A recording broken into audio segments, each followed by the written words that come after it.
Steve. I mean, you wrote this open. I sure did. Fine Time is probably not sponsored by any crypto, now or ever. So get the fuck out of here. Get on. Get.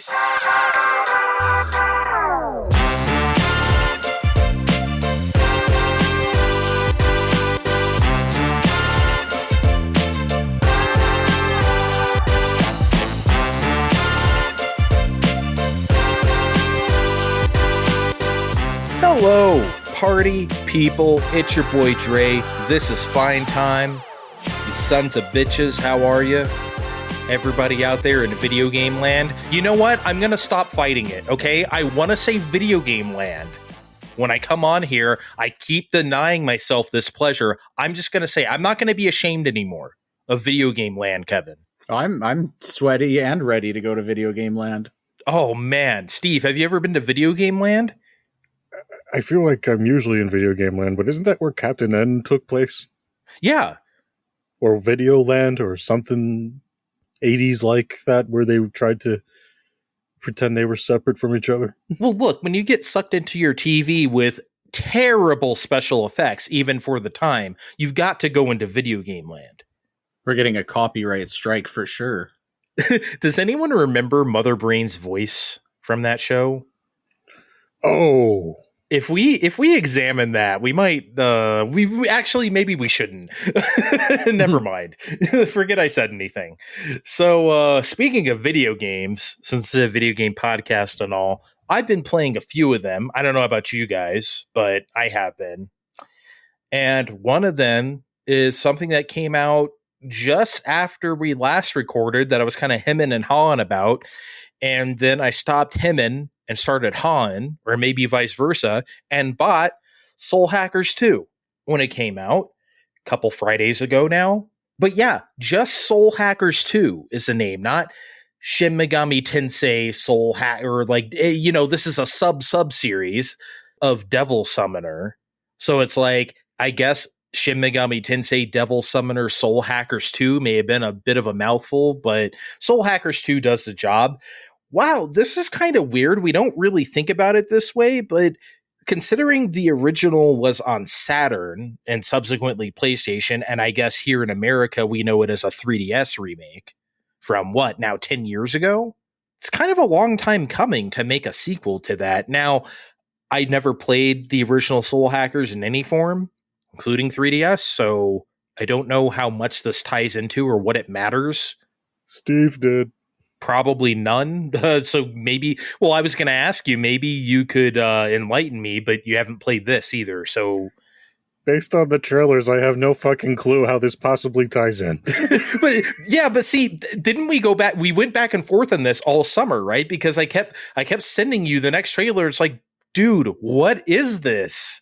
Like, this just seems like anime, cyber anime. I don't know what this has to do with anything.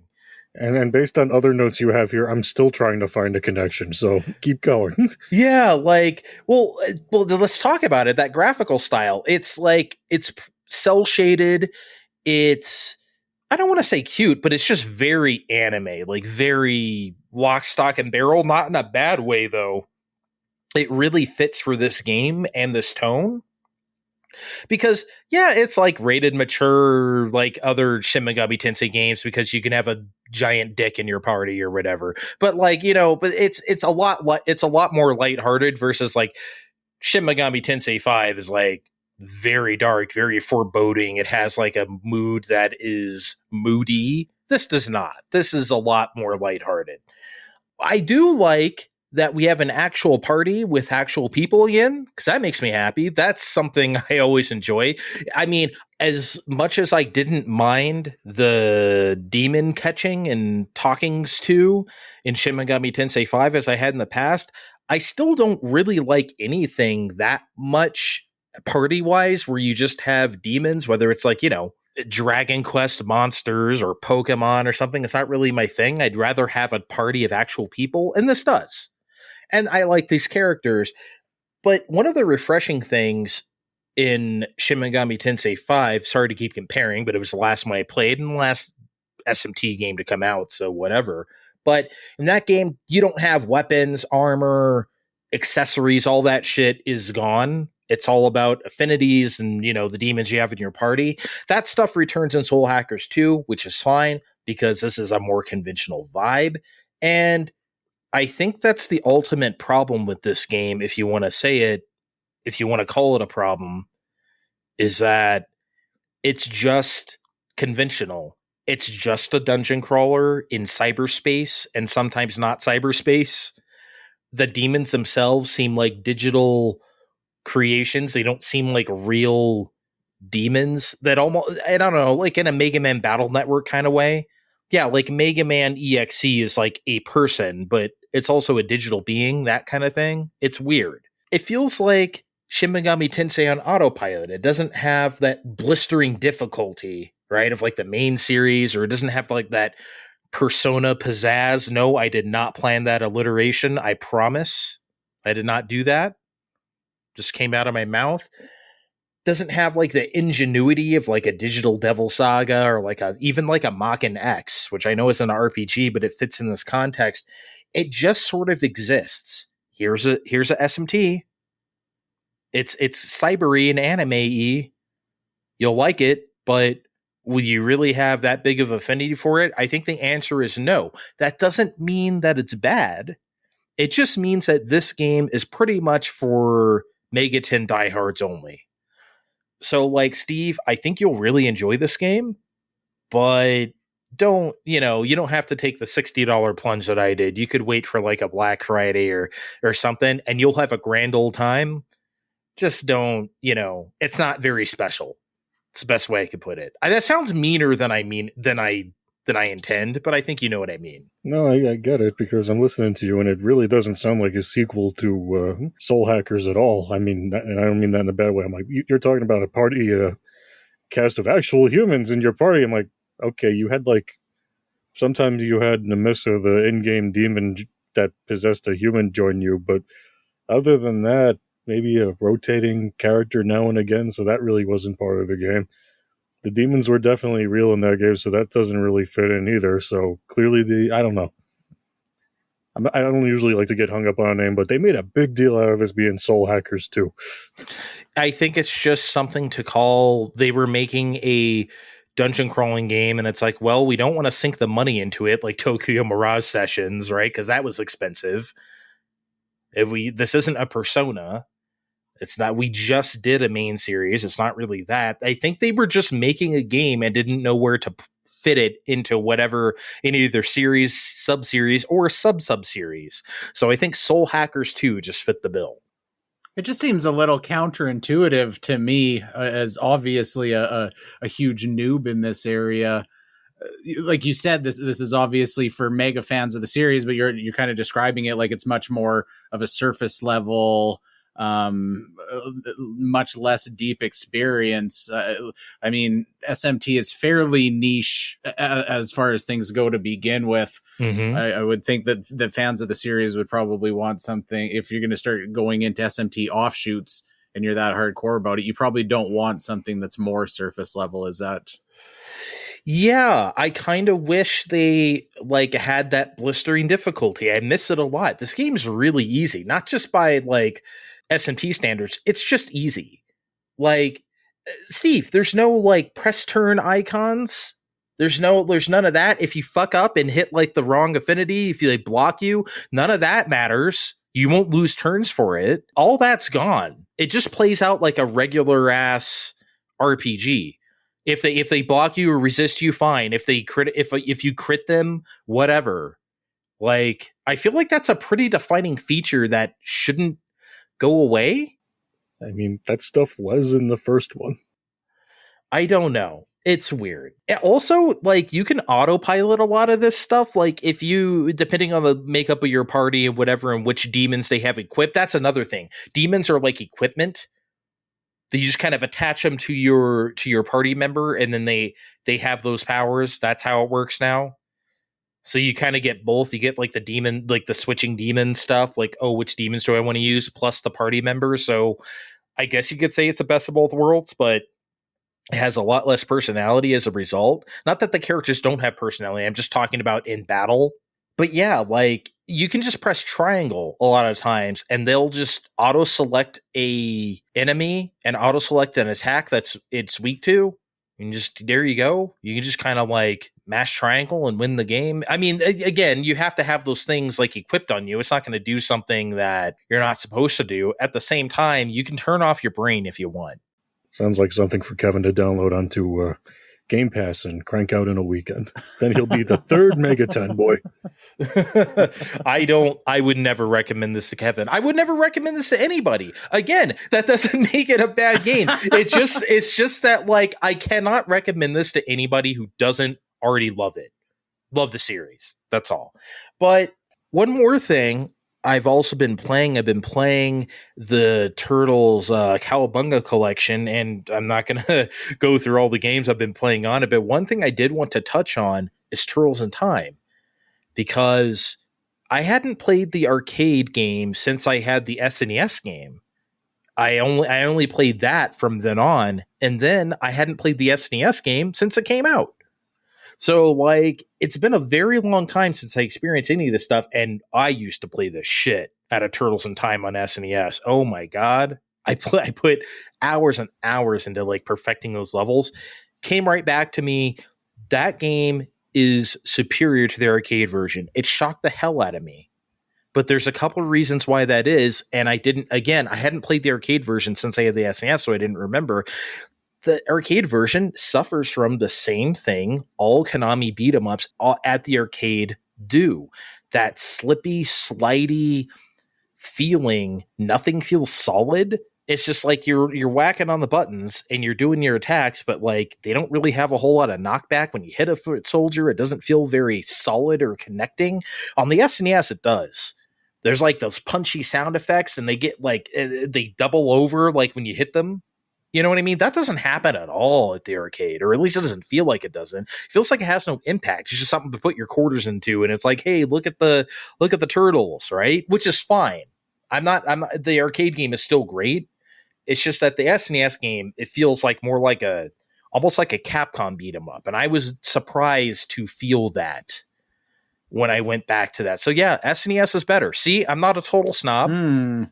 Steve, I think we need to phone 911 immediately, because if he's advocating for Super Nintendo port over an arcade, I'm positive somebody's sitting on the other side of that camera with a gun to his head. No, Andre's absolutely correct, because I've also been playing the Cowabunga collection, and while I have a different sort of project planned, I've also... The most recent ones I cleared were the Turtles in Time games, and I'm even with Andre, I'm like, there's something wrong with the arcade game, Andre. It's like, maybe I'm not at the arcade and I need to be at the arcade, and this doesn't feel right. It's every Konami game, though. The Simpsons feels this way too. X-Men feels this way too. That's why I don't like that game at all.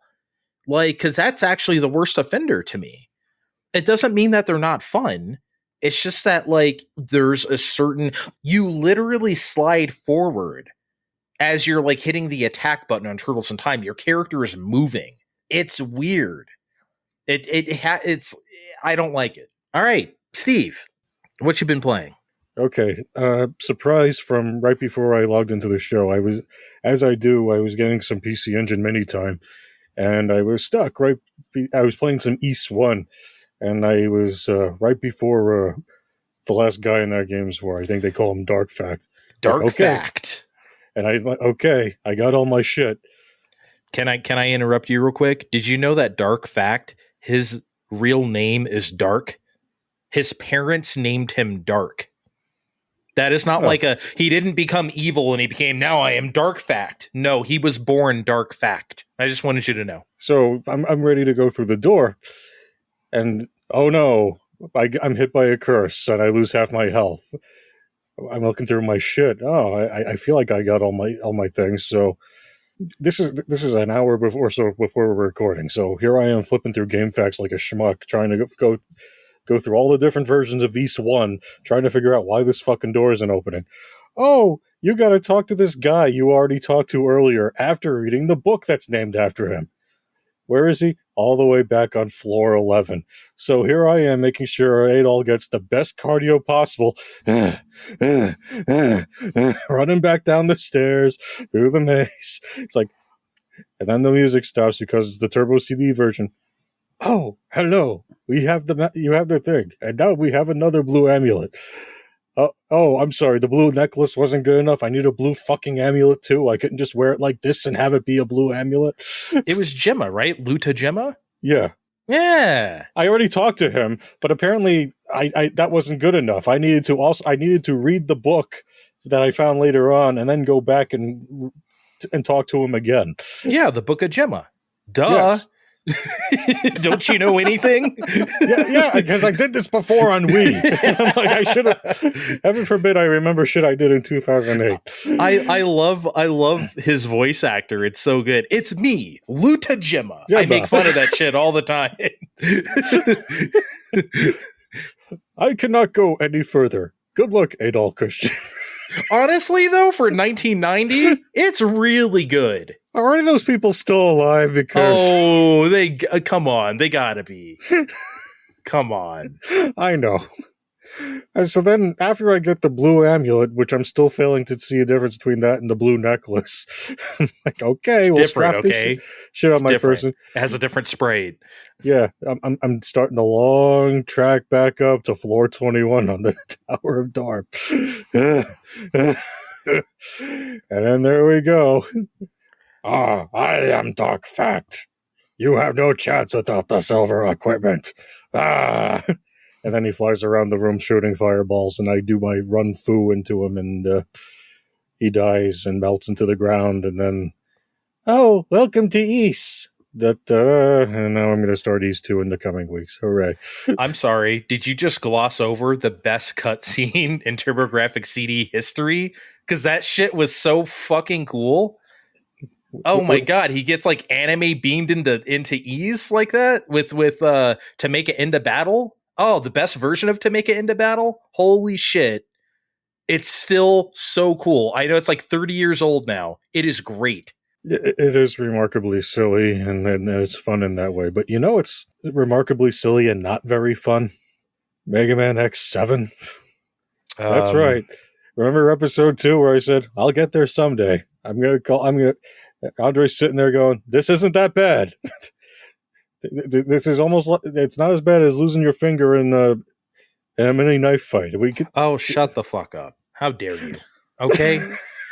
You're going to make me into like the Mega Man X7 liker right now. If you've been with us this whole time, back in January, we did our first installment of Unpopular Gaming Opinions, and mine was Mega Man X7 ain't that bad. It's really not. Like, I made the case for it, and as Steve said back then, it's like, I'll get to it someday. Someday is now. So now make me out to be an ass, Steve. Tell me how this game hurt you. Andre, why is Mega Man X7 in 3D, mostly in 3D? Because it's the PS2, and that would have been embarrassing if they didn't do that. No, you know what was embarrassing? When they recreated Mega Man X1's opening level in 3D and forgot everything that was fun about it. Was that really... Okay, was that what it was supposed to be? Okay, I know you have, the Bumblebee helicopters, but, It's the same colors and everything, but more washed out. I didn't really... Okay, I guess. It had the bees and the walker things, but it was in 3D, guys. And 3D is kind of bullshit because you can't really tell where your jumps are going to land, especially when you shift around your control stick too much. Your character wants to do a dash instead of changing directions, and that's no fun. Yeah, don't use the camera is a big old lie. Never try to adjust it. You should just go with did you do this eventually? Did you just go with the angle that it gave you? Because if you just try to adjust it, you're going to get something worse. It's all bad. All angles are bad. I didn't really have any trouble landing my jumps though. I don't know what's wrong with that, but it didn't really matter because not just in 3D, but especially in 3D, the enemies just soaked up a lot of hits that it wasn't even worth it to fight them. I just walked around them most of the time and just kept going. There was no real incentive for me to actually fight anything, especially since no one actually dropped any health pickups or anything that was gonna especially since the hostages from 6 are back. Remember that? My favorite part of 6. But you can actually rescue them this time. Because in Mega Man X6, it was fucking impossible. At least in this game, you can actually like do something about it. Like you can. You have to at least admit that. Yeah, I mean, I guess you can, but you know what they did manage to drop instead of health pickups for me? A 4th fucking Storm Eagle. You want to tell me what that was all about, Andre?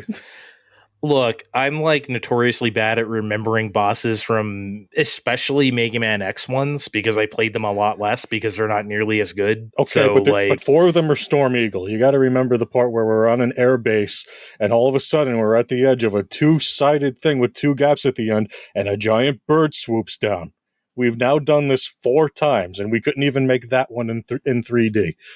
I get it though, because it's like, and also what you're saying about the Mega Man X opening stage recreated in 3D. I understand why they wanted to do that because it was the first time in 3D. So they wanted to flex a little. I mean, it didn't really work out, right? But I mean, I get why they wanted to do that, at the very least. And then this Storm Eagle doesn't even give you the Storm Tornado, but some other asshole does. I think he's a mushroom.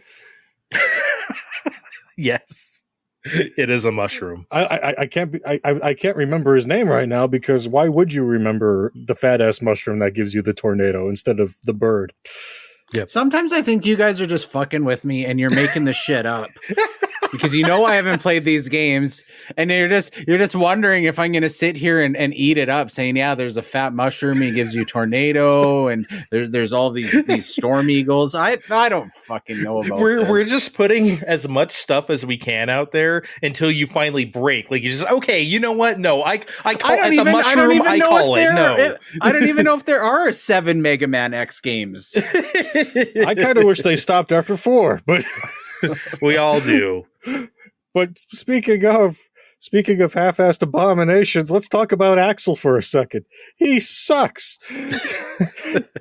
All these cutscenes where they're telling me, I can copy DNA abilities from robots and things. They don't really tell you how it works. There's no... Unlike other Mega Man games where they kind of give you a space to fool around with that, they don't really do that here. And once you do figure any of that shit out, you could just throw him to the side once X is allowed back in the party. Because even though it took me 7 Mavericks to get X back, he was still better than Axel after I juiced him up with shit. Do you like how like the whole premise for it is like X doesn't want to fight anymore because he wants to be a pacifist. He hates fighting, so he's just going to let everyone like die. That was the whole point of the other 6 games, is that yes, X detests fighting, but he does it because he needs to save everybody. This time he's just like, fuck it, I'm gonna sit in the control room with a headset on my head like an asshole and just like let people die. He just doesn't give a fuck. And then he comes out and everything just dies between the X Buster, the pretend Storm Tornado. Everything just dies with X. He's so and where things get too close, you can use the Z Saber with 0. Axel is useless. I think at this point I should say why I actually do like is a very, very relative term here that I'm using. Okay, just keep that in mind. But I do admire this game in a few different ways. One, the graphics are actually, to me, like really good. Like, especially now that we're playing it on this collection, like I think this game looks kind of excellent because it takes that aesthetic of the X games and brings it to 3D like really well. You don't really appreciate it because the game isn't very good, right? But you gotta at least admit they nailed the look when at a time it looks when we great. Do not move the camera. Do not move Do not move the camera. Do not look behind the curtain. Also, don't listen to the voice acting because holy shit! Oh, the voice acting's funny. It's really funny. No, it's not just funny. It's bad. Axel just hit puberty. Come on, guys, we gotta get the DNA cores. And we're supposed to buy. He's like this like spy or something like that. Like this in this organization, and he just sounds like a child. And Zero failed the Shadow audition a few years ago. No, Axel, we must move with We must move with precision, or X will get angry. And X just learned how to read. No, I don't want to fight anymore, you guys. I'm going to sit here in the control room. There has to be another way. Yeah, it's you getting off your fucking blue ass and getting out here with your OP Mega Buster. But no, but like for real, like you have to give it to the graphics. You have to at least do that. It looks really good. I feel like we were better than that by this point. No, we weren't. You're not remembering 2003 correctly if you think that, especially when it comes to Mega Man. I mean, what were examples in 3D like fucking Mega Man Legends? I'm not that we have to compare it strictly to those, but compare it to other games of the time. I don't know. I thought they nailed the look. The music is fucking excellent. Holy shit. There's a couple of songs in there that rank like in my top like Mega Man jams, honestly. One of which a couple weeks ago I put up on Jam of the Week, which I scheduled months in advance, and this guy thought I did it to spite him because he had just beat Mega Man X7, and I'm like, no, I swear, I uploaded this in like early June. I was trying to drive up engagement, but okay. Well, you did. It's not. Listen, I don't smoke a lot of cartons of cigars like Sigma over here. I'm Sigma. I'm back from the dead for the 7th time. I hope no one recognizes me somehow. I don't know why they always try to pretend it's not him when it is totally him. He's like the world's most recognizable of thing outside of X and Zero. How do they all not know it's him every time? Can I do my favorite impression of the game that may make you punch your microphone? Okay, here I go. Come in, Axel. Come in, Zero. Come in. Come in. Come in. It was annoying, but that was the best acting in the game. Because she only said 3 words. She nailed it. Music is excellent, right? Come on, give it to me. Okay, it's audio visual level. This game is really good. You got to. I don't have to play the game to listen to the music. That's not what the fuck I said. I said you have to give it to it for that. While you were playing the game, you were entertained, your ears and eyes. Maybe not your hands. Not my eyes so much either, because the camera was so bad. You're impossible. You know what? What you guys are saying is just go on YouTube and find Mega Man X7 100% all bosses, no camera touch. No, not the bosses. Those are the worst voices. Those are fucking awful. I don't even want to get into those. And speaking of things that weren't appealing to my eyes, why did it need so many load times? I think only Sonic 06 has more load times in this game. Look, at that time, if you're going to have that many, chopped up areas in 3D, you got to do it. That's just the PS2. He's really reaching to defend now. I can tell. No, but they were doing that with cutscenes too. They were doing the whole, I gotta get DNA cores. No, you don't. Now loading. Okay, time to shadow a few bad guys. Be careful. Now loading. Because they were different scenes. They took place in different areas. They probably shouldn't have done that. They probably should have made that. Remember how the intro was, where it was like that cool sort of like I don't know if you want to call it like cell shaded CG or whatever. And then they like never did that again, like until the end. Like they probably should have popped for a little more money to have a few of those, because that actually looked cool. Would have still been the same crappy acting, but at least you wouldn't have had the load times. I don't know. I'm not going to fault the PS fucking 2 for load times. I mean, come on now. I'm not playing this again. I can't wait till I play 8, and then I can delete Legacy 2 off my Switch and free up 3 whole gigabytes of space. X8 is worse, if you ask me. X7 is the best one on here of 5, 6, 7, and 8. And I know that's like trash of the trash, but like I think so. I think you're gonna dislike X8 more.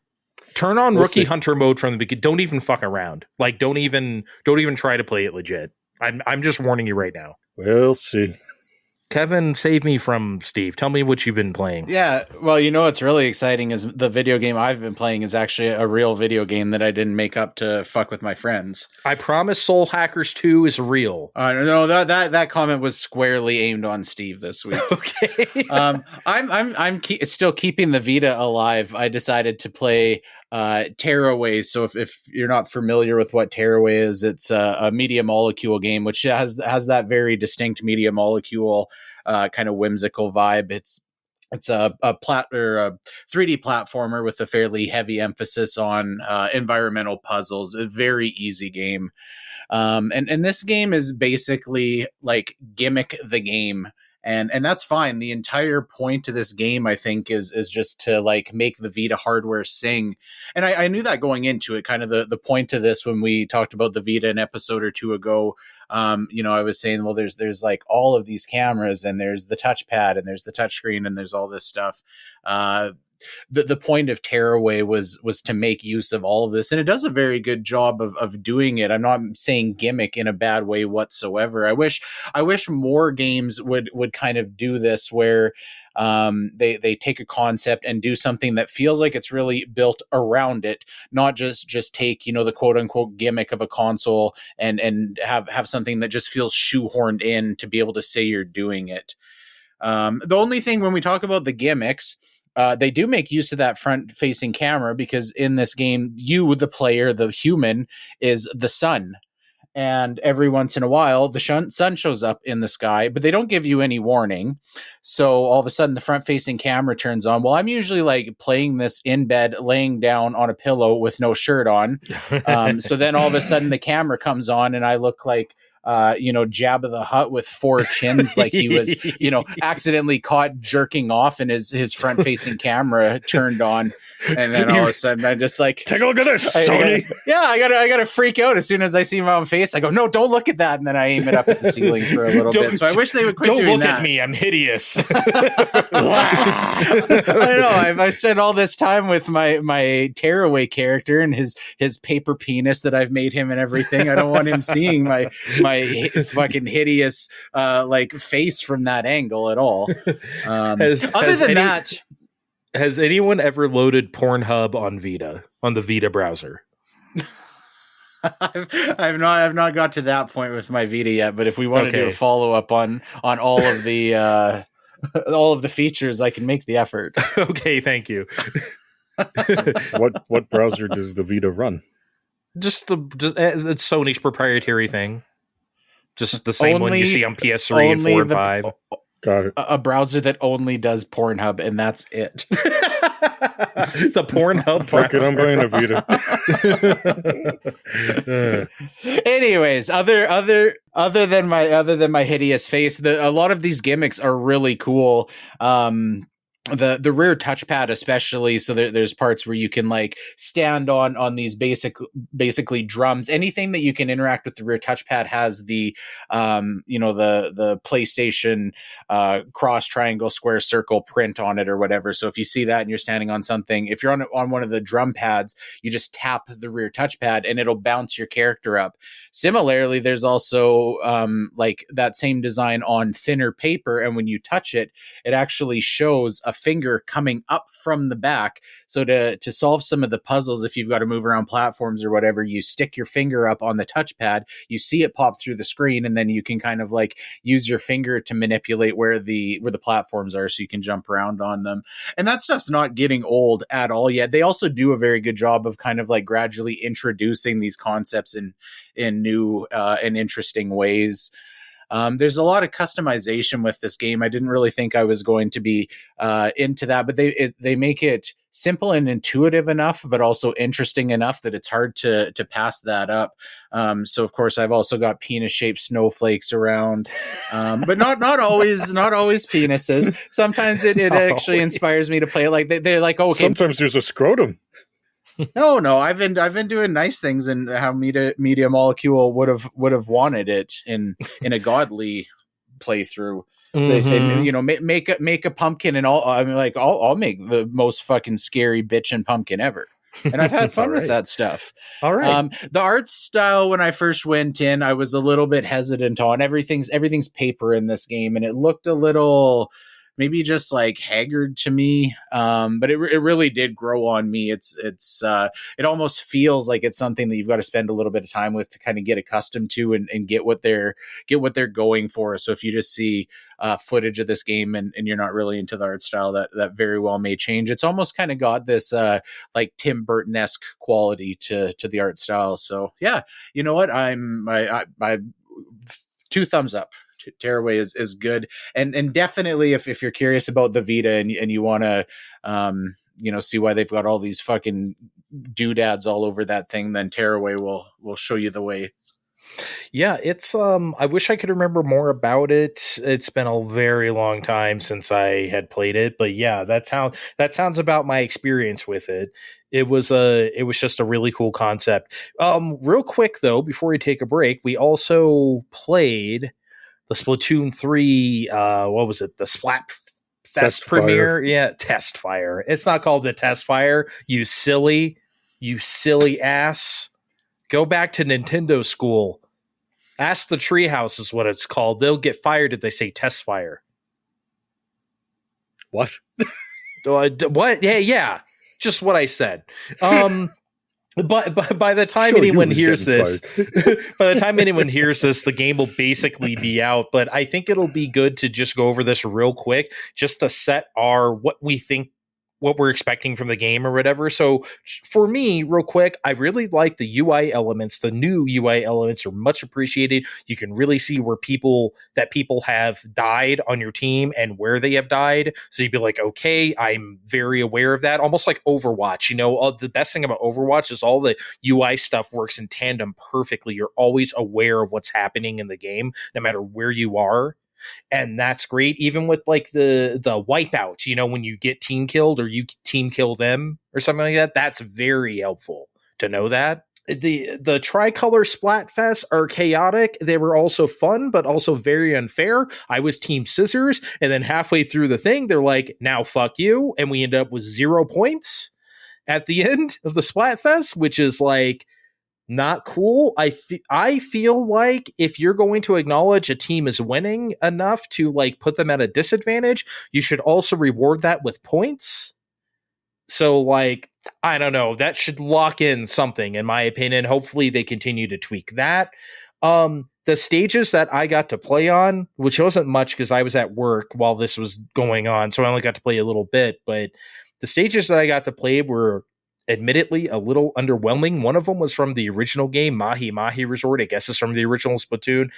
Thought it was okay, but the one, I guess, Scorch Gorge or whatever the new one was, I thought it was like, this is, I don't know, this is just whatever. The only reason why I'm mentioning this is because of Splatoon 2 Global Test Fire was like, what did it have? Muscle Forge Fitness and the Reef.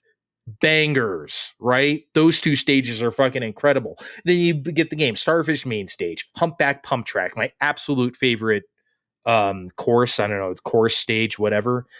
But then I played a little bit later and I got to play Mincemeat Metalworks, another new stage, and I like that one a lot. So maybe it's just those two stages I didn't like very much, but then I played another new one and that was great. So I hope the full game follows that example and not be so like standard. That's basically my quick thoughts. Did anyone else have any? What team were you on, Steve? What did you think? Team Rock. Nothing beats Rock. Team Rock solidarity. Oh my God, both of you are Team Rock. Jesus Christ. I had my niece's christening that day, so I only got to play a bit in the last few hours. I mean, so really I was in a haze where I'm like, yeah, let's try out the new weapons. I thought the bow was a bit clunky to use. I'm sure there's some kind of gimmick that I'm not getting with it, but it felt very slow-ish to me. I'm sure there's something I'm not getting with it. I resonated a lot more with the wiper blade, though. I there's finally something I can hit someone with when they get too close to me for my liking. It's called a roller, buddy. Yeah, but I want to hit them from far away, too. Is that why I die so much? I don't know. Maybe. That didn't make me feel better at all. I gotta admit to you right now. Try the wiper blade. I mean, all I used was a roller because I'm so fucking bad whenever I pick anything else. Like, I'm already bad with the roller. Like, that's the least bad thing I'm at. Anyway.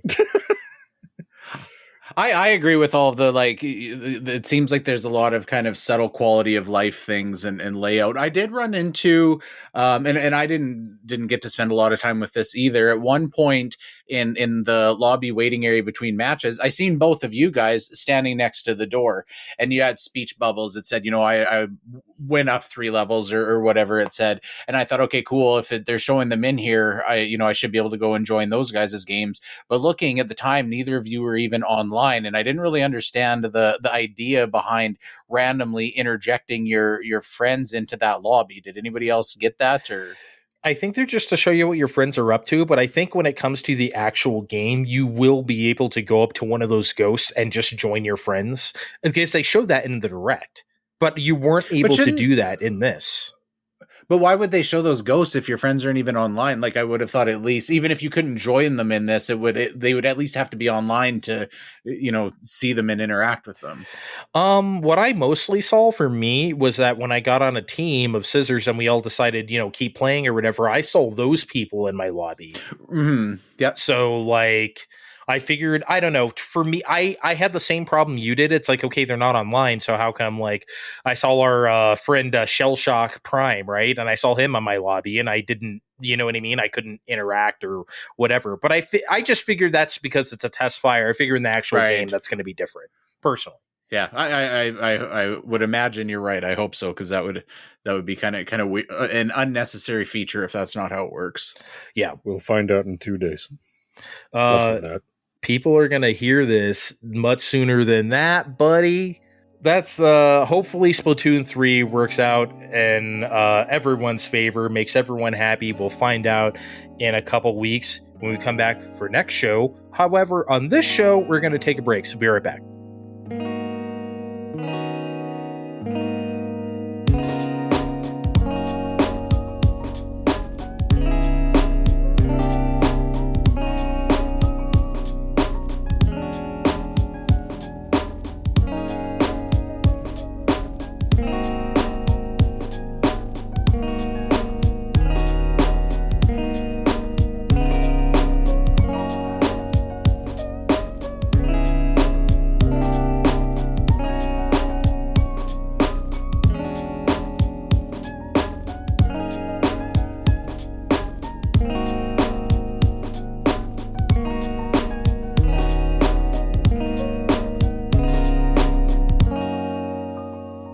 All right, we're back. We had a little Splatfest of our own, if you know what I'm saying.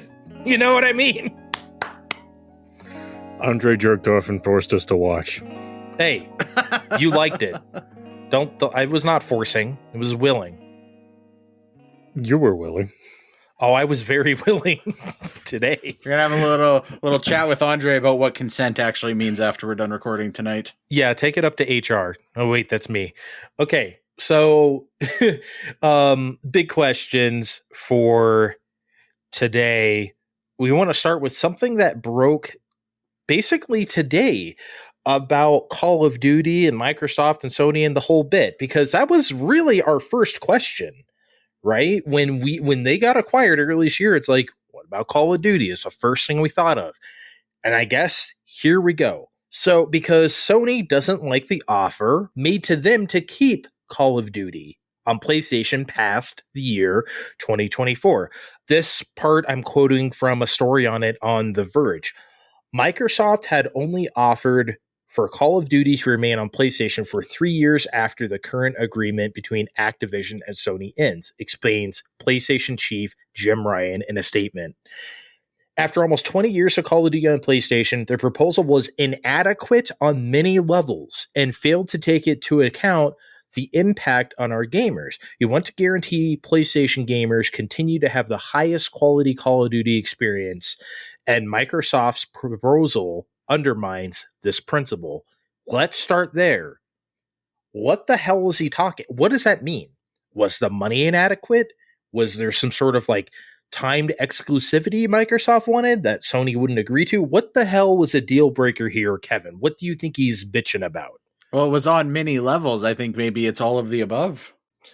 I guess so. It's just that it's so hard to say. I assume that like they want Sony to pay them to have Call of Duty on play. I assume that's what's going on.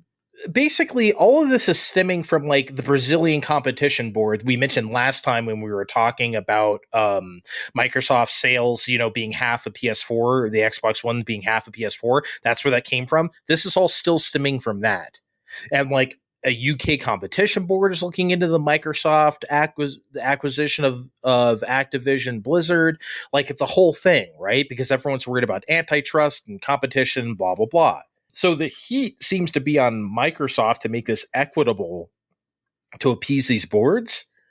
So it's in their best interest to work with Sony, Steve. But, like, what the hell do you think he's bitching about here? I don't know.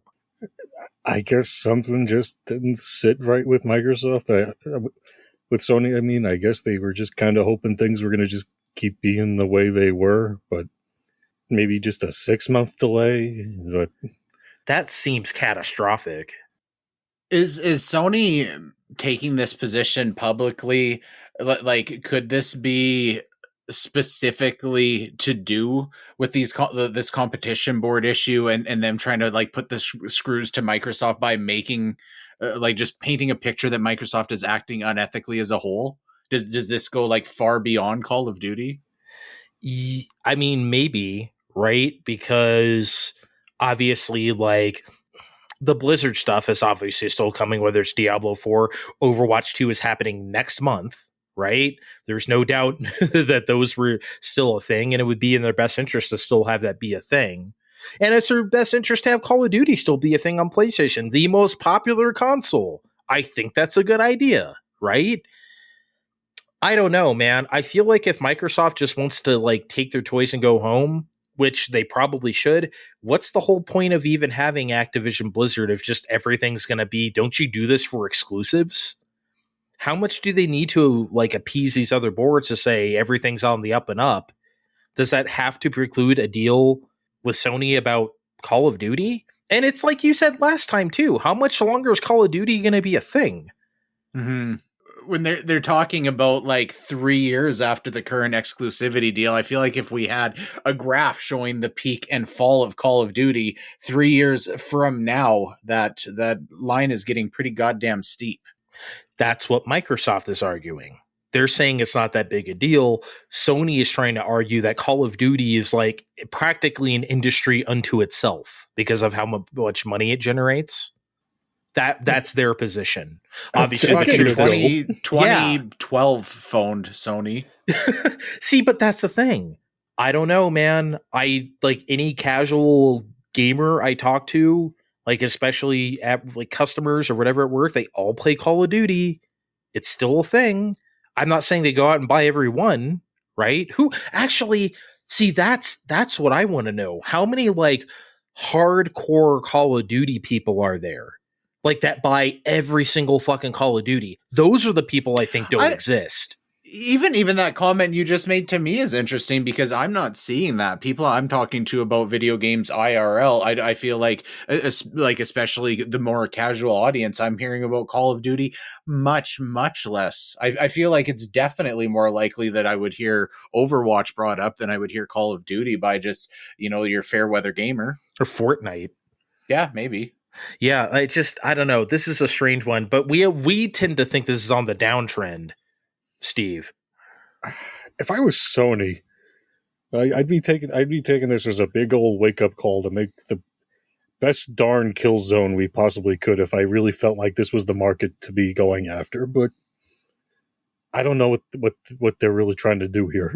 That's what other people said too. Just make the best kill zone. Make the best. I mean, they haven't made kill zone since what, PS4 launch? And even that was just like, whatever.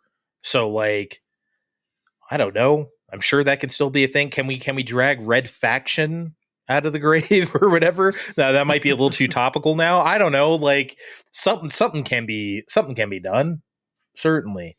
Anyway, I love the tit for tat. Also, one more quote from Jim Ryan that I found really damning is that he said, and I quote, "I hadn't intended to comment on what I understood to be a private business decision, but I felt the need to set the record straight because Phil Spencer brought this out into the public forum." Continues Ryan in this statement. Spencer said that Microsoft's offer goes well beyond typical gaming industry agreements, but clearly this is not enough for Sony to, not be concerned. Yeah, he named Phil Spencer. He called him out. That's the part I found like very like gossipy. It's like, well, if he hadn't have said anything, I wouldn't be saying this either, I guess. Phil Spencer took my apple juice. My animal crackers. My Animal Crossing. Yeah, I don't know how this is going to end up, but whatever they have to do it to PC Sports, Microsoft better do it. I mean, they already been through antitrust in the United States, and that was already a whole thing, right? So I think they're kind of wary of that stuff. They don't want to go through it again. Anyway, Steve, next big question. Hey, Our favorite topic of big questions. Speaking of money just going down the shitter, the Amico television continues to live. The Amico. We should have an Amico song by now.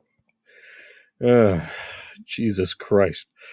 Phil Adam sent an email, and I choose to believe that he personally sent this email to everyone. He didn't have an intern do it, and I didn't properly format it here. Sad. I'm sorry, guys. But you may remember when I shared this in the notes a little while ago, wherein, okay, we're a bit closer to having some units to send out to the backers, and we made a deal to have some of our games be third party on other systems, and just a lot of other corporate nonsense where a few just even last time on our show, it kind of felt like they were more done than done. So, guys, I guess when you look at all that, I guess we could say that the plan seems to be we're just going to send this to the loudest investors, the people that still haven't gotten or demanded a refund yet. They have to produce something, I guess, because they can't go along this far without one person getting a console that they made in their hands that they can play games on. They have to now. They got to. Like, even if they just send it out to, like, YouTube influencers and stuff, they got to. Just like they did with Atari VCS. Remember that shit? Because remember how all those people were shilling that, too? And it's just like, that came out, that was a big old... I don't know about that. I feel like this is they really crossed the like unethical lying boundary when they came out with that video where they were like showing off the like, you know, quote unquote shipping box and everything. Like they've really been caught with their pants down big time before. I don't know that I expect they're going to send anything out after this. I think they're so desperate to just like, you know, maybe just like keep enough money in their dirty hands to keep doing coke in the bathroom at TGI Fridays once in a while, that, you know, like just lying through their teeth, and, you know, maybe licensing out some of these shitty games that are half baked is the only way they can get away with it. I don't know. I don't think anybody's ever seen one of these. See, that's a smaller part of this, but I still think it's very important because that was a big part of the Intellivision marketing for a long time, because Tallarico the whole time was like, there's no way you can play these games on anything but the Amico with our fancy-ass controller, even though you can use phones as a second controller. But doesn't that mean you can literally use anything for the controller? That, shut up, you asshole, you're blocked. Is that what he blocked you for? Just asking about the controller? No, I asked him why he thought he needed to compete with other games when the Switch, why he thought he was appealing to families when the Switch was right there. Oh, okay. Sorry for making sense, Mr. Tallarico. I didn't. How dare you? I didn't realize. But I'm like, but we've gone from that to, well, the handful of actual Intellivision things we were made that are actually in our wheelhouse. Suddenly they can be played on other systems, and they're coming out soon. And they're talking about this like it's the 90s, where you had to get a dev kit and get things and for the seal quality or whatever. To be fair, like looking at what they've showed off from these games, they're probably going to run on hardware from the 90s. No, I'm just absolutely. It's going to be top on the like premium 2011 Samsung Android phone stores. Listen, I'm not going to be the guy that says game development is easy, but we live in the age of the digital storefront, and I'm at the understanding where submitting your game for approval is much easier than it was in the 90s. I think they will send out these consoles to these loud backers, and that's it. This will never see a retail release, this console. I don't think they have the means to like manufacture these consoles at this point. And they've probably got enough like lawsuit and money problems that's not really feasible, even if they were at that stage. I don't know. I think what really turned me was the fact that they admitted these games are coming to other systems. I think that's like the final thing for me. Because at the very least, you could cling to, we're going to have a system with games that you can only play on it. They may or may not be good, but at least we can claim you have to come here to play them. Because that's always something, right?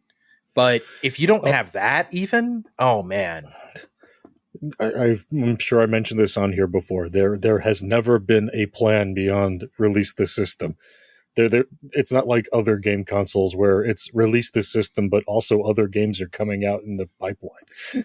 But you have to also plan, like, look at the play date, right? Like, they're planning, they have that like season's worth of games you unlock, you know what I mean? They have a whole like thing. It may be like super niche and it may only sell like to so many people, but they made like a product that's worth it. And I like stuff like that. I may not be interested in the play date per se, but I think stuff like that is really good, and I wish other companies could get their shit together instead of just buying names like Atari and Intellivision and just, you know what I mean, and just thinking they can coast. I mean, you have to be practically Gen X to have ever played an Intellivision, so who the fuck, like, who cares, right? The Evercade has a schedule of games that come out. It's ridiculous. That sounds like a fairly passive-aggressive stab at the people who have a Dusty Ouya sitting in their closet, Andre. You should have a Dusty Ouya sitting in the closet. Fucking terrible. I really hate that Tempest 3000 is stuck on Nuon. I bet Jeff Minter is like, I bet he doesn't care, but like, come on. Literally nobody can play Tempest 3000. I hope it's on that new Atari set. I really hope so. That would to rescue that game from Nuon. Okay, Kevin, next big question. Yeah, recently we found out that for Halo Infinite, the Forge mode and online co-op that was talked about is coming out November 8th, but that couch co-op that I recall made a fairly big deal of, hey, we're actually going to go back and we're going to put in couch co-op, has been scrapped entirely. Since then, we've seen some people kind of get couch co-op working via menu glitch, not well necessarily. I feel it seems like there's definitely a vocal minority that are very upset about this. But to be honest, how much value do you guys actually see in couch co-op in 2022? In modern like AAA franchises, not very much. With that said, it's very important to stuff that has always had it. Like Halo or Mario Kart or like Borderlands, right? Borderlands still includes that stuff. And like, I think Halo is one of those and probably the progenitor as far as like playing that kind of game split screen. I feel like Borderlands had it only because Halo did it, right? And those are like at the opposite ends of the 2000s, but that's how much that had influence. And I think people really do care about this. I don't think it's as minority as you think it is. I think people really do care about couch co-op when it comes to Halo. I think there are those people, but how many? I guess just how many people are the lack of couch co-op games available? People are just are not used to playing games that way anymore. I don't think. I think the amount of people that would actually functionally use this is very small. I think the amount of people that would functionally use this is probably a quarter of the people that are screaming about it. I feel like it's more important than that, but more important than that, I think what this is really about is what a bad look this is for Microsoft or whoever's developing this. What's their name? I don't even remember. But 343. I don't know. Is that still okay? Yeah.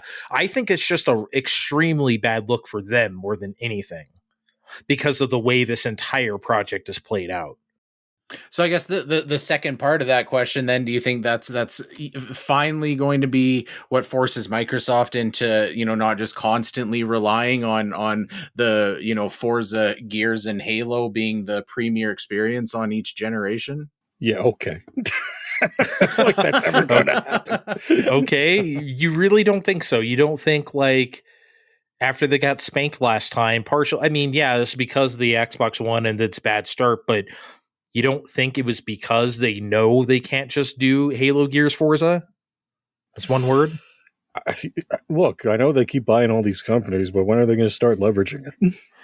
I mean, we haven't seen it, have we? I mean, they bought Activision Blizzard for a reason. We haven't really seen why, outside of just haggling over Call of Duty and just releasing everything on everything anyway. I think we won't see it until a lot of these games come along, whenever we see like a Fallout 5 or whatever, right? But who knows when that's going to happen? Yeah, I don't know. I would like to say that they're and you know, maybe they're moving in that direction. I think the Bethesda purchase probably for you know the enthusiast is more important than a lot of those other purchases.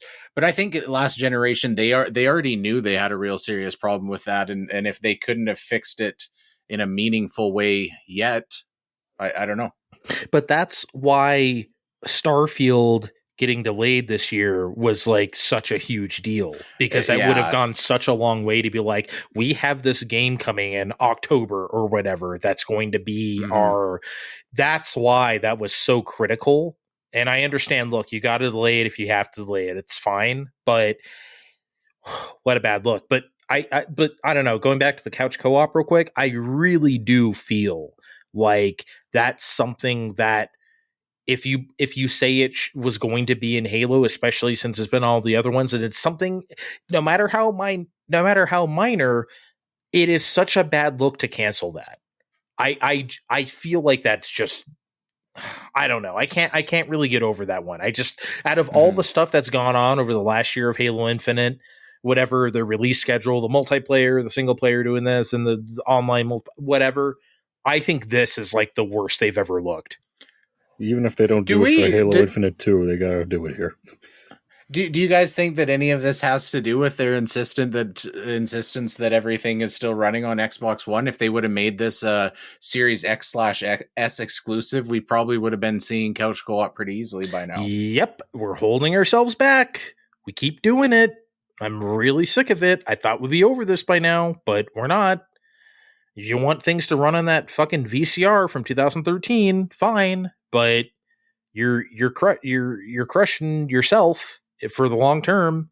People are just going to be like, well, this isn't any better than what I can play on my system. And it's true. Maybe at least this will be an incentive for them to start, you know, more aggressively phasing out legacy hardware.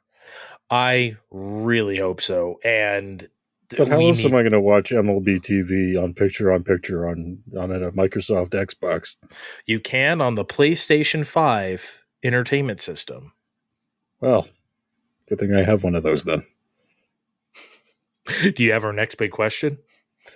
Oh, fellas, you know what happened today? They put out a grand old Pokemon trailer today, and they were like, man, it's got all the Pokemon trappings, but you can do whatever you want. So I'd love to, in any order you want. So I'd love to tell you about all that, or how there's 2 fucking Ghost Knight Pokemon that are like turn into robot masters gun-like things sometimes.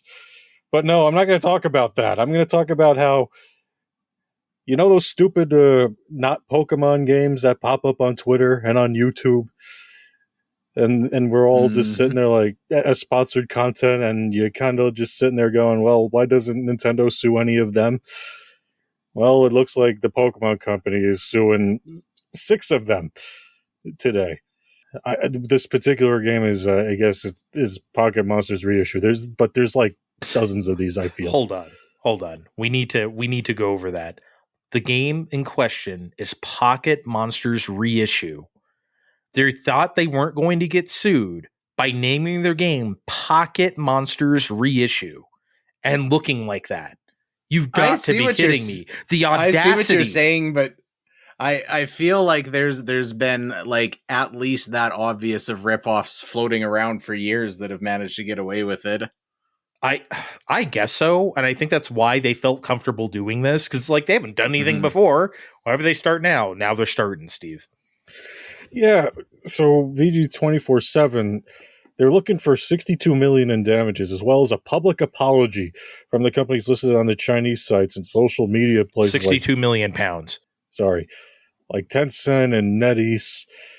And this is where I really got thrown off, because Tencent, if you listen to me and Voon's Pokemon spin-off show, they were very publicly working on, have worked on Pokemon Unite for the past year, which has been out for the past year with Tencent. So I find it very obvious that they're going to publicly go against one of their business partners here. I kind of feel like they're almost going through the motions here. Is that kind of like what we're doing here? No, bad Tencent, bad. How dare you flaunt this other knockoff on the internet? You bad Chinese company, you. Yeah, but how do they not win? They have to win this. It's an open and shut case. Look at it. Right? Like, everyone knows what we're talking about without seeing it. Everyone's seeing these Pokemon ripoff games in commercials and banners and whatever. Like, how do they not win this case? I have nothing to base this on, but I would assume that it might be a lot more difficult to litigate a Chinese company. That is the problem. China doesn't give a fuck about copyright. That's why there's like, they officially don't have video games, but unofficially there's like 15 knockoff versions of every 8 and 16-bit console.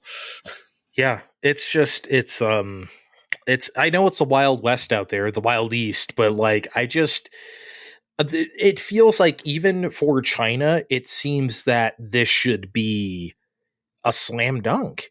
I don't think they'd be doing it otherwise. I mean, come on, Pocket Monsters Reissue. I'm sorry, I can't get over that name. And I've seen the pictures of this particular one. Those are actual Pokemon, not we moved a flower from here to here and now it's a different Pokemon. No, you're using actual Pokemon in this one. Oh, so they really are like, because usually they like try to color. I've seen like pink Pikachu and like stuff like that where they like try to get away with it. In this particular instance, they didn't even try. Oh, wow. Okay. Well, even they tried even less than normal. Jeez. Okay. I mean, look, I hope so, because I hope this works out, because honestly, I'm just sick of seeing these commercials. I see them all the time and they just get me pissed. It's like, can I stop with the fake Pokemon? I don't want to play real Pokemon. Stop showing fake Pokemon to me, please. Strong disagree. I like seeing the commercials. Keep the commercials coming. Okay, hot take from Kevin. He loves the Pocket Monster reissue commercials. It's kind of the same vibe as when Hoko Life was floating around. Oh my all the god, time. You were obsessed with that stupid game. I think it's out now. What is it? Did it come out on Switch? Was that not going to be a thing? I think it's out on. I think I saw a pre-order thing on one of the Game Link sites for $35. And if I can get Hoko Life on Switch on discount for under $10, I'm in. I'm there. You were doing your own episode about Hoko Life. I am not fucking. I am not even like no, you were doing your solo show about Hoko Life. No. We're doing the bi-weekly the big deal episodes, and then we're scrapping the bonus episodes, and every other week is Hoko Life update. All three of us. No, I quit. Oh my god. Yeah, I can't get traction with my Balan Wonderworld podcast. You guys are never down for my cool ideas. I would love to dunk on that game in full. I just really, really don't want to play it. Like, we all have access to it on the PlayStation Deluxe with Cheese plan. Don't remind Can him. we just play the demo over and over? No. And just do an episode of that? We have to play it on Switch, though. That's quality content. No. Oh my god. Hoko Life and Balan Wonderworld all the time. You hear to her. Oh my god, the worst podcast of all time. I mean, we're already in the dumpster. You want to put us in the Hoko Life camp? Like the I don't know, maybe we can get those like 14 people who care about that. Hey, who wants to play Temtem? No. It's really a miracle you guys have not kicked me off this yet. Because you haven't made us play Hoko Life, and you're not going to. All right, one more quickie question, Steve. Yeah, guys, I'm going to keep talking about Nintendo games because that's who I am. It's September. It's about time for a Nintendo Direct. We were kind of hoping for that today. I was so sure. Sure this week. Probably next week or just in time for the next show for sure. But guys, VGC News seems to be under the impression that GameCube Zeldas and Metroid Prime are coming. Do we buy this? Do we care for this? Kinda, yeah. I saw that Jeff Grubb reported the Zelda thing. I don't know where the Metroid Prime trilogy thing came from because like that seems to just be have been done for like years now. Nintendo's just waiting, but I'm sure they made it in anticipation of Metroid Prime 4, which is not existing yet. But yeah, I absolutely buy this. You guys know this. I buy every Nintendo rumor. So yes, we're having a direct and Zelda, the Wind Waker HD and Twilight Princess HD are coming to Switch, much to Kevin's delight. I feel like as far as the rumor, this like anytime we see something catch fire this hard, it's usually true. So I think this is happening as well. And you know what? Because it seemed like all of the verbiage I was seeing was that they were talking about a Metroid Prime remaster. Do I see value in that? Absolutely. Yeah, I have not played those games since Cube. I never played any reissue of them. So I feel like this would be the time. Maybe you have to play them without the shitty Wii motion control that they forced on everybody. Oh my god! Wow, hot take! Wow, you should save that for unpopular gaming. Oh, we've had this argument before, and nobody liked it except for me. I said it was better control. Now I haven't like fully played through them that way, but I think it's pretty inarguable. But I guess you want to argue about it. But then again, you know, I have DS opinions that you still. I feel like you still hate me for. Okay. Never mind. Okay. I have something else to argue about you with, but we'll save it for another time. I don't know. What's going to be in this direct besides that stuff? I mean, anything's game with Nintendo, right? But we're coming up on usually around the anniversary of Nintendo Switch going online. Usually every fall they add something kind of major to it. Last year was N64, right? So, I don't know, guys. Maybe Game Boy for basic bitch subscribers and Game Boy Advance for expansion packs? That would be very, like, have and have-nots. That would be kind of funny if they did that. I don't know. I don't really. I'm going to let everyone in behind the curtain. Steve wrote down something in the notes here where it said Bayonetta ampersand Rabbids, which makes me think like that's a game unto itself. Like instead of Mario and Rabbids, it's Bayonetta and Rabbids, which would be fucking incredible. But, oh god, you know. The sexual innuendo on that game. Oh my god, even imagine. Are you ready for an M-rated Rabbids game?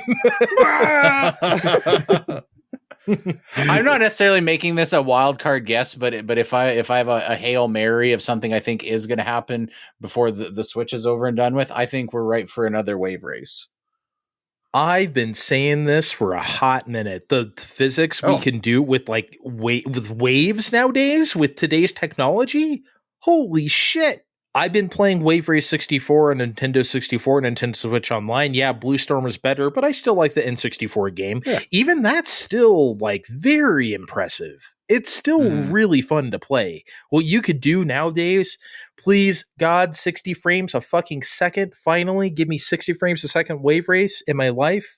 I won't need anything else. Please, God. But I don't know. Yeah, that's about all I would want, really, is Wave Race. You talked me into it. I'm going to bogard your guess. That was easy. Steve, does the Steve have a big wish? Oh, I guess mine sounded fairly ordinary. Oh, I don't know. We all know what I really want, and I'll never get that. So I don't know. Did you just glance at the wall of torches over there on your? Maybe a little. Okay. The one in my soul, yes. Oh my god. Maybe the next step in HD 2D technology. That would be nice to see. Whatever's next after Dragon Quest 3. What would be your dream? Chrono Trigger? Oh, geez. Either that or Final Fantasy VI. Oh, I Like- thought you were actually talking about like a step up in the technology. I was No, going to the say, next- Steve, no, Steve, whatever- that's whatever. HD 3D. No, we already have that. No, that would be like, you know, a system that's not from 2017. That's like, you know, on a Tegra X1. But you know, we can't have nice things around here. But maybe soon. All right, we're gonna take a break and be back with some silly shit. Be right back.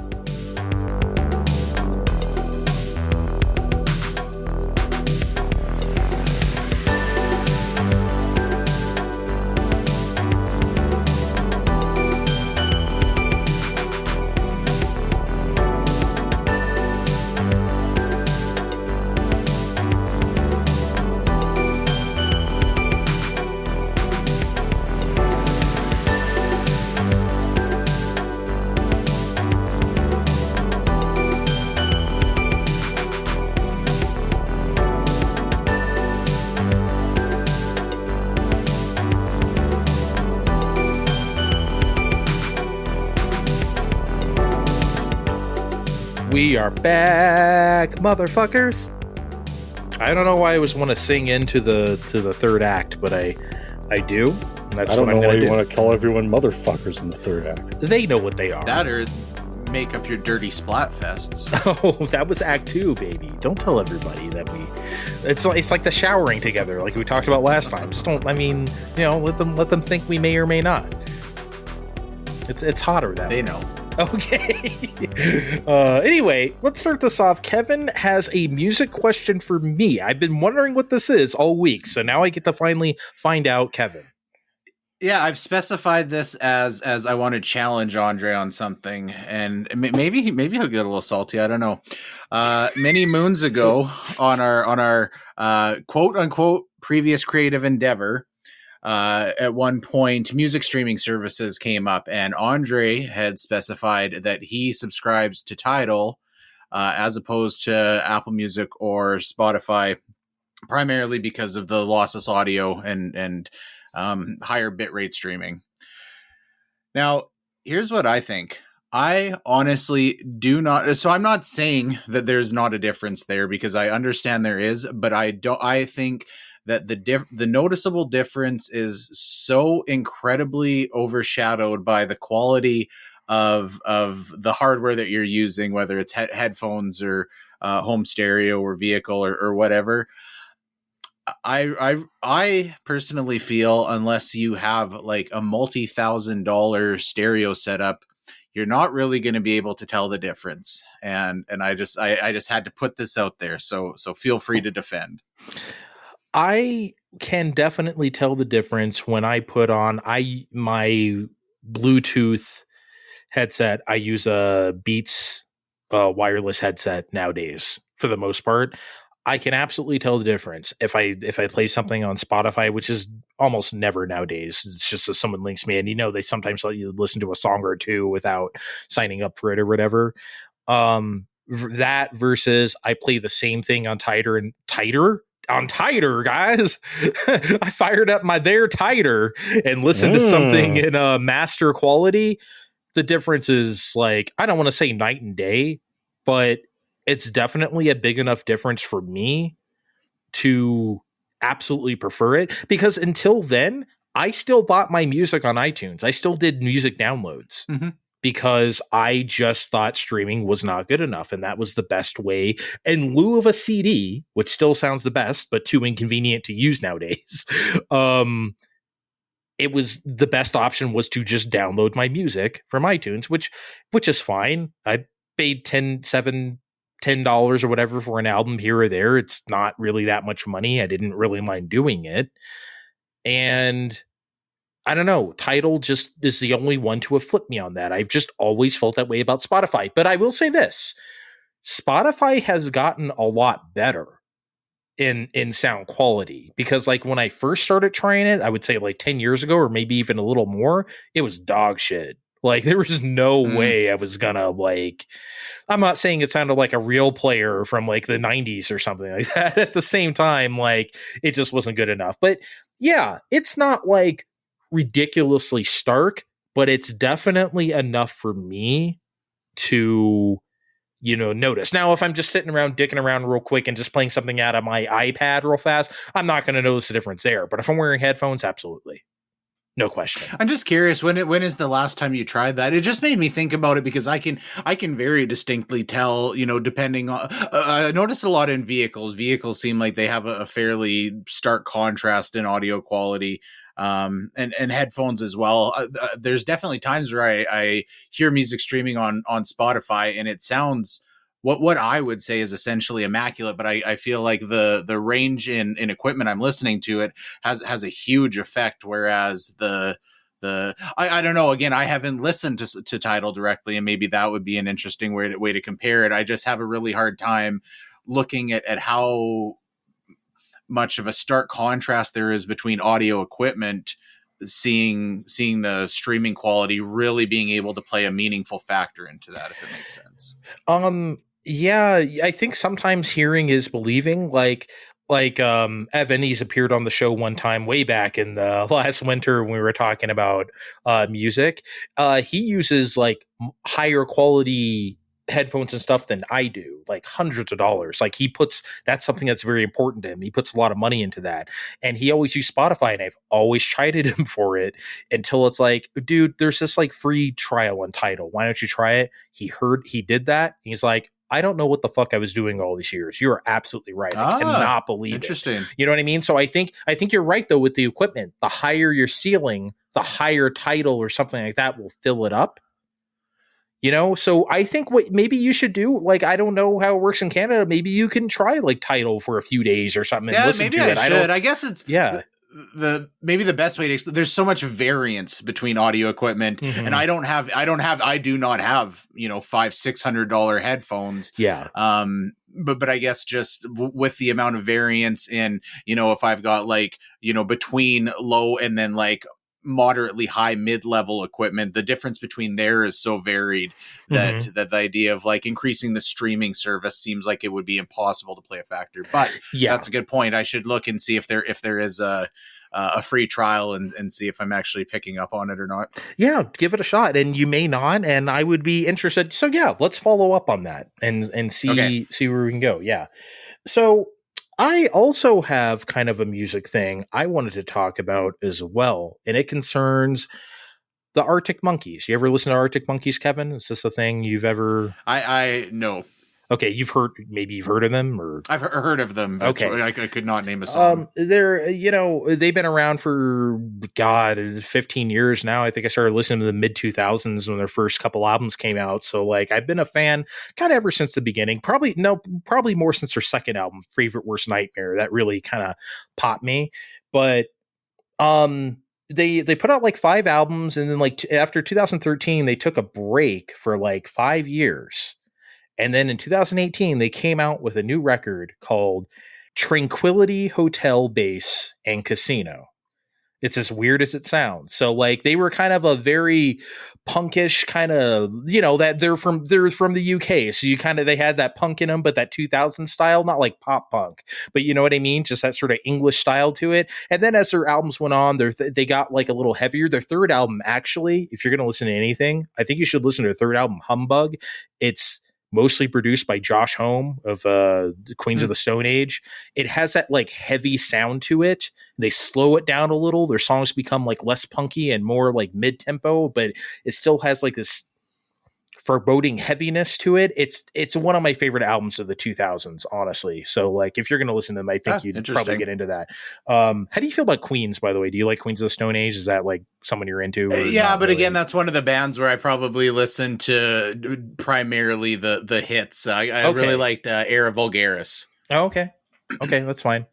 I like the song 3s and 7s. I love that song. It's like my favorite Queen song. Yeah. Anyway, Tranquility Hotel Base and Casino. They come out with this record. It's a totally different sound, which is fine. I love when bands do that. But so it goes for this like loungy mid-century kind of, I don't want to say Frank Sinatra, but like old Vegas feeling, kind of like slow, a little bit jazzy kind of record, but like a rock record, almost like, you know, like when Radiohead sort of started changing, got a little more jazzy, and like not the more electronic stuff, but just like the guitar, bass, and drum stuff that just is very moody. That's kind of what they're going for here in a way. But here's the problem with it. I really like the sound of the record, but him as a singer and the lyrics put me really distanced from it. Like, he doesn't have the voice for this almost. It sounds like it could use like a Morrissey or like someone who's more of like a crooner kind of voice, that kind of like English voice, maybe. He's just sounds like, you know what it sounds like? It sounds like a guy at a party who just did a couple lines of coke and wants to talk your ear off about like, you know, some movie he saw last week. And you're just like, get away from me, because that's how the lyrics sound too. It's rambling. Honestly, in the first song, he's just going on, and I don't remember what precedes this because it hardly matters, but one of the lines to lead up to like the second chorus, he says, "What do you mean you've never seen Blade Runner?" That's like one of the lines he sings.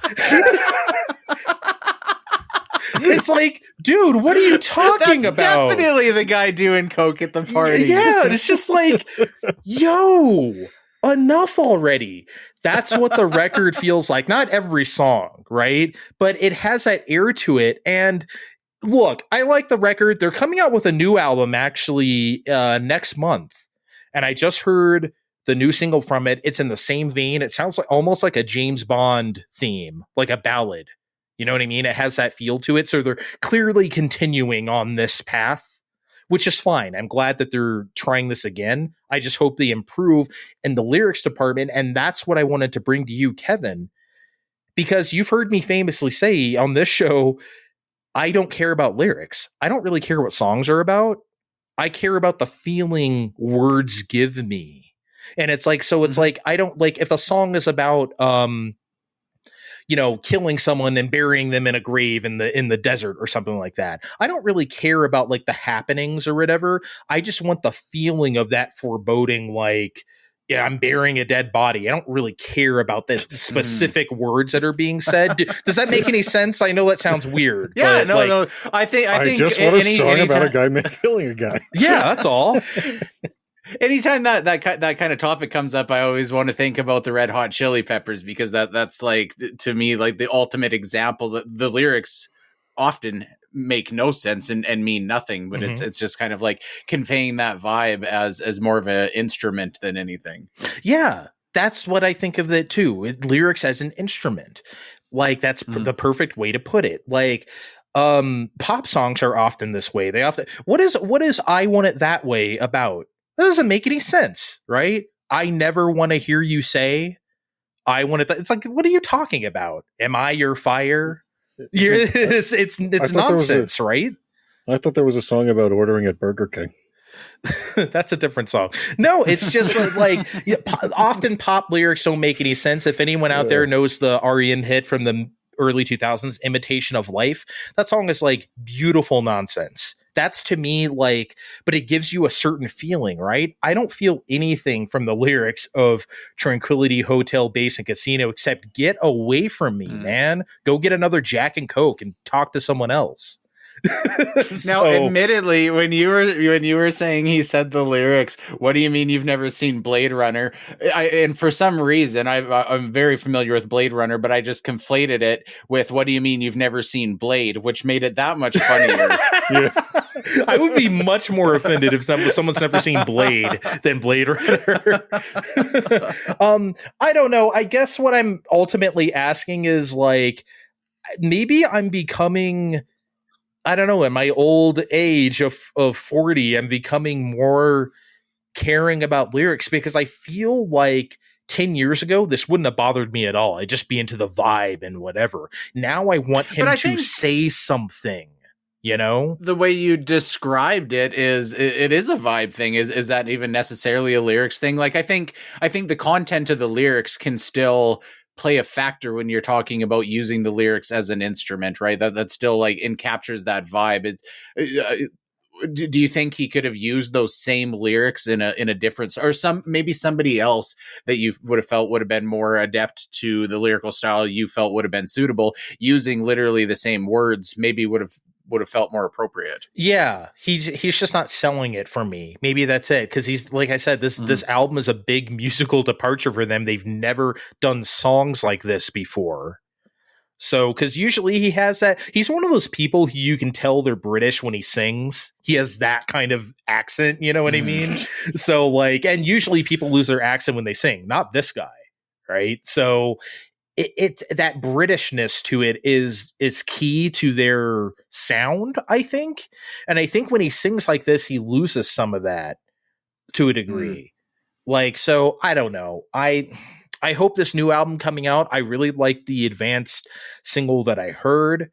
I hope this new album, he nails it a bit more, does the same kind of thing, except I'll get it right this time. Not that this is wrong, because I do actually like this record. It's just, you know, I was just hoping I wasn't becoming one of those things like, but what is this song about? Because I was always the one who's like, who fucking cares what it's about? It's vibe, man.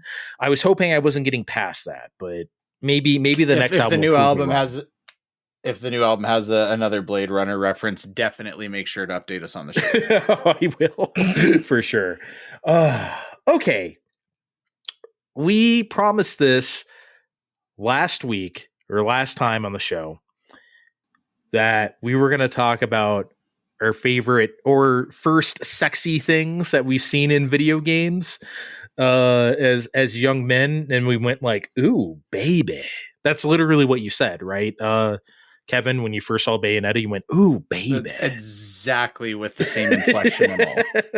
Did you turn into like your eyes turned into hearts and went like boing boing out of your Yeah, and it was weird because I was sitting in the living room at the time and my mom was right next to me and she's like, whoa, what the fuck's going on? Oh man, this kid is just don't say ooh baby like that, you're 9. You and your father are gonna have a talk later. So who wants to go first? Who wants to talk about their first video game bones first? Steve, you go first. Oh boy. Listen, guys, I know this is kind of lowballing here, but you know, Street Fighter 2's Chun-Li and Cammy. Come on. I mean, well, duh.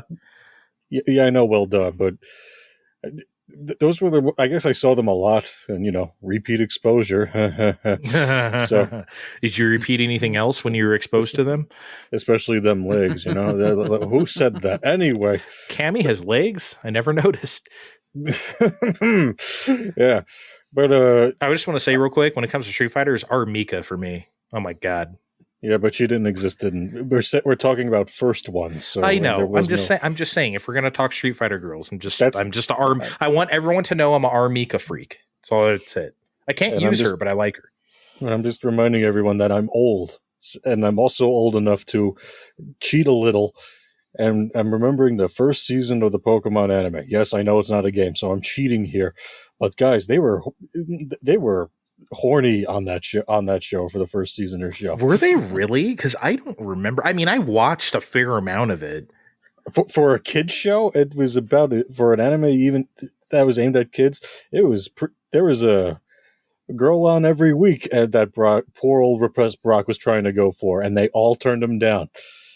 And when there wasn't a girl around, there was always a Nurse Joy or Officer Jenny nearby, and they would all turn them down too. And you know, Officer Jenny, she's got that pencil thin skirt with the Anyway, it sounds like young Steve here really enjoyed the first season of Pokemon. ACAB, except for Mappy and Officer Jenny's skirt.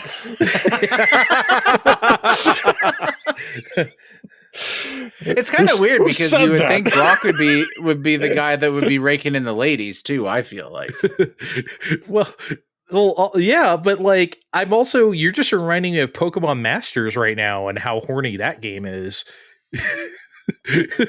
I'm just saying I don't have to bring. Yeah, I could be gross and bring up minor characters on the show, but oh my god, plenty of adult characters. You can download the Pokemon TV app on most major storefronts, load up season 1 episodes, and go, oh my god, they they were clearly ready for this to never take off and move on to the next sexy anime show. Hey, I'm just saying that maybe at a different time, I probably wouldn't have elicited a reaction, but I was 11 and just the right time. Speaking of just the right time, for me I was, I think, 10 years old when Fatal Fury 2 dropped in arcades. Oh boy. So I think everyone knows where I'm going here. When this game came out, it was like, okay, SNK is playing with the big boys now, like Capcom. They expected this to compete, with Street Fighter 2, whatever, on a gameplay level, on the technological level. Technological? I think I just added 2 syllables to that because, it's fighting games are happening. What we never expected was a new character named Mai Shiranui. Oh my god. This was like, guys, I cannot tell you. When going to the arcade and seeing Mai was like it was almost like passing around porn at school. You know what I mean? Hey, I heard so-and-so had this magazine. You want to see it? Yeah, like honestly, it felt filthy. It's like, hey, have you ever seen this character? Put in a quarter and be like, win with her and hear that famous win quote that we all decided was me bouncy because we were horny. Like, it was incredible. I know she's still world renowned now for giving boners to everybody, but when it first came out, I need you guys to understand how radical this was to like see at the arcade. It was something else. Yeah, listen, I didn't see her right when, I didn't make it to the arcade as often as you did, but when I did, and I couldn't tell you which Fatal Fury it was at the time because everything's on a bit of a delay when you're a kid, but no, I remember whenever that first time was. You don't forget your first encounter with Mai. Maybe it was a King of Fighters. It could have been. Yeah, but that wasn't as good because I cut down animation in those because they had to have so many characters. You had to play a Fatal Fury to get all the frames. Effect. Yeah, all the frames. But it was weirdly perverse. It had a truly naughty mystique. It was just a lady in outfit, right? But we just never seen it animated that way before. And then of course the step up from that was Darkstalkers, right? And I'm not going to Morrigan because that's what everyone thinks of, and rightfully so. Felicia's animations, man, it was incredible. I had just never seen that quality of animation applied to anything before at the time, let alone to like, they're just going to have her titties all out there. That was crazy. Look, I know it's a cat girl and like, I don't care. Call me a weeb, call me a freak, call me a body pillow fucker. I really don't give a shit. Felicia was like, that shit was incredible for many reasons. I'm sorry. It was more incredible. This is a safe space. You let it all out. Oh, it's yeah. I'll leave my Felicia alone. Leave Felicia alone. Hey, it's fine. If anybody's gonna embarrass themselves on this segment, it's me. I promise. Oh, please do. I feel like I already did, but okay.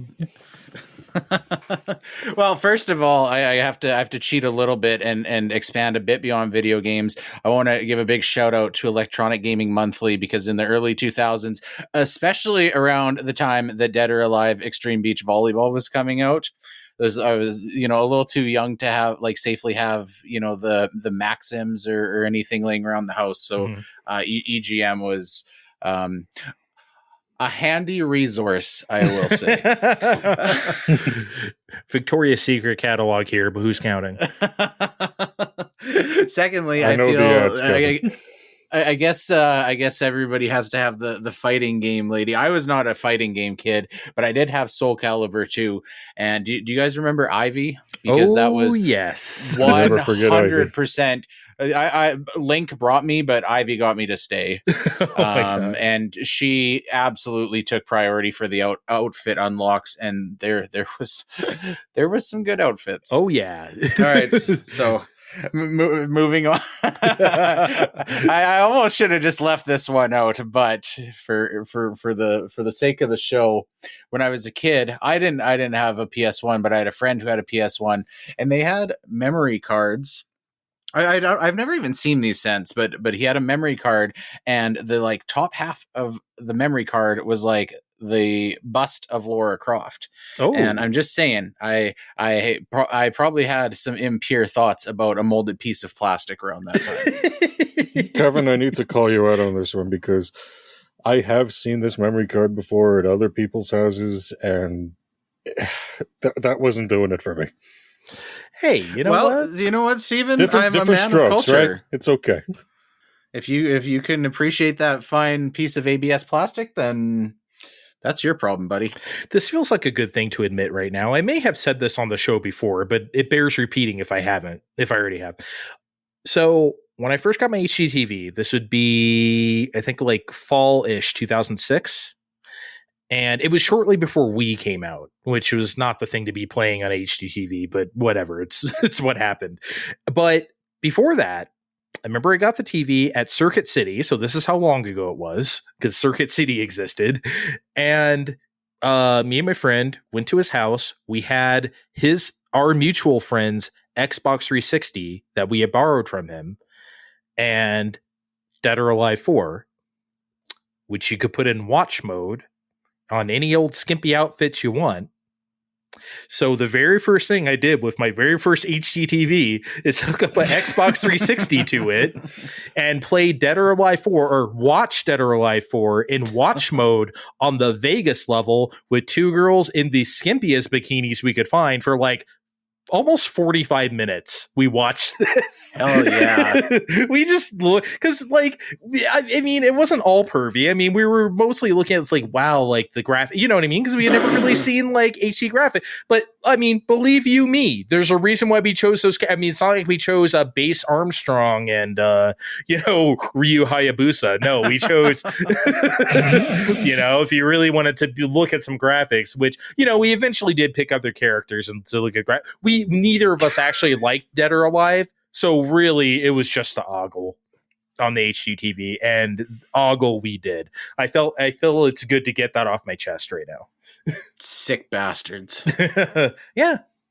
Sometimes when we record this show, because the living room is right above where I record, and my wife is usually sitting up there, and I'm real curious if she can just like easily hear everything word for word down here. And this is definitely one of those segments where that's crossed my mind a couple times. And I'll let you know next episode if I've come up with the name of memory card fucker. You don't think it's weird if we talk about like, hey, is Wario circumcised or whatever? No, that's fine. You don't want to hear about the memory card. Like, oh no, that would just be too much. Oh man. All right. Anyone got any horny thoughts to say, confess before we get out of here? No? No one did anything filthy with a rumble pack or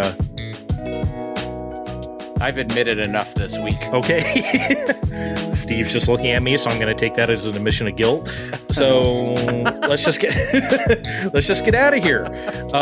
Thank you guys for joining. Per usual, Find Time Podcast on Twitter. You can find our names in the description of this podcast or in the bio of Find Time Podcast on Twitter. See you next time, guys. Bye.